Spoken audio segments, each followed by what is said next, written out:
time period, I had a lot of a chance because now I'm outside of the K-12 system, and to be able to like be an outsider looking in after you've been in for a long time, you see it a little bit differently. See, I started teaching right out of college. Like literally walked off the stage of Berkeley and into a classroom.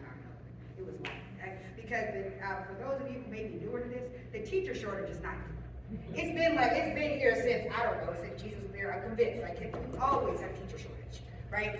And so I, of course, signed up. They said they were gonna pay $5 on my student loans. I'm like, okay, I'll be right there, right? But what I didn't realize is that I was working with a lot of other restorative practitioners is that there is a way that we can have these conversations, and we have that model of the restorative approach. And so for those of you who may not be familiar, the restorative approach is based in the 5 restorative questions. These are like the cornerstone of what we do when we have restorative practices. And so what are those questions? Whenever something comes up, we ask, what happened? Without judgment, we just say, what happened? And then we ask the follow-up question, what were you thinking and feeling at the time? Because usually what you were thinking and feeling at the time is different than what you have thought about or learned since, right? And when we ask that question, it kind of gets people to deflate a little bit, right? Like, oh, okay, and your feelings and emotions and your thoughts are valid. The fourth question is, what have we thought about or learned since? This allows us to have new knowledge come into play, right? And then the fourth question, of course, is who has been impacted and how? Who has been impacted and how? And for those of you typing feverishly, please know, you send me an email, I'll send this to you. Everything I have, I will send you. I'm an educator. What do? We share and share alike. I'm not one of those. I know what you do. Like, you know what I'm talking about. The folks, I don't get my PowerPoint. No, take it. And I'll also send you a free gift as well. And we'll talk about that in a minute. So please, if you're worried about, oh, I want to catch this, send me an email, it's yours. The last question is, what can you do to make this right? And so what we started to do was to really look at this whole issue that we have going on right now with people trying to find the courage to talk about these topics that we were told never that we should talk about. And we were like, well, wait a minute, why don't we take the restorative approach to this? And so the journey of restoration I'm about to show you is a restorative approach to entering interracial conversations about race. Make sense? All right, so let's start with the first step. If we want to know what happened, we have to understand racial and historical cultural literacy. We have to build them. Guess what?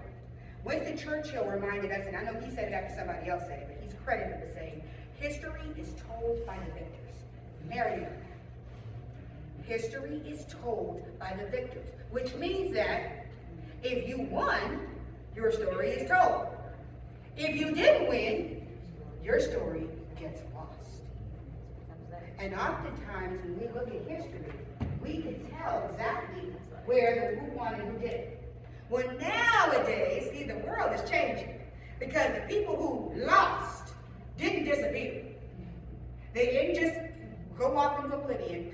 Now, as we are starting to be awakened to the power of history, folks are like, wait a minute, what about my story? What about my story? What about the Native American story?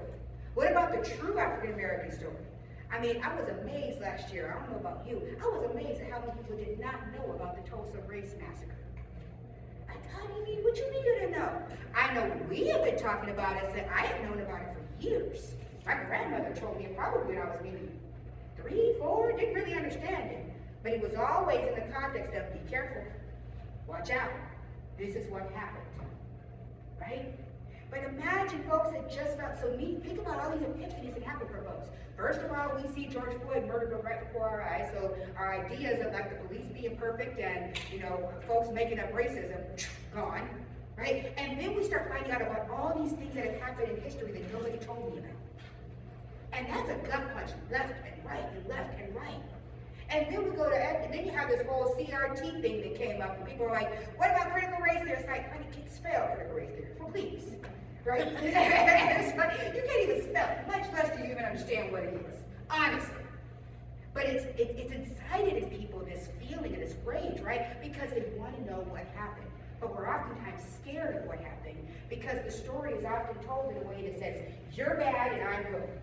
And that's not the way the story actually works. That's not the way what actually happened. Yes, there were some horrible atrocities that happened in history. But if we don't understand them and we don't learn about them, we can't do Witherspoon, who was one of our first equity leaders that we lost to COVID. He was famous for saying, you gotta face it to fix it. You gotta face it to fix it. But if I don't know what happened, what am I facing? What am I learning? I don't even know what to do. So, one of the first steps that we do is we talk about history and the journey of liberation. What happened? So I'm going to ask you for a moment. I'm going to actually take a trip down memory lane. On this wall, what you see is a history of public education. I'm going to ask you in a moment to stand up and look at that history of public education. And as you do, I want you to ask yourself as you read any one of these. These are a little bit of backstory on this, and yes, I'll send you this too. A little bit of backstory. This was created by a student in Taipei, China, about 2014, 2015, when the person created it and added on to it a tad bit. But it was created literally based on primary source documents from the American legislature.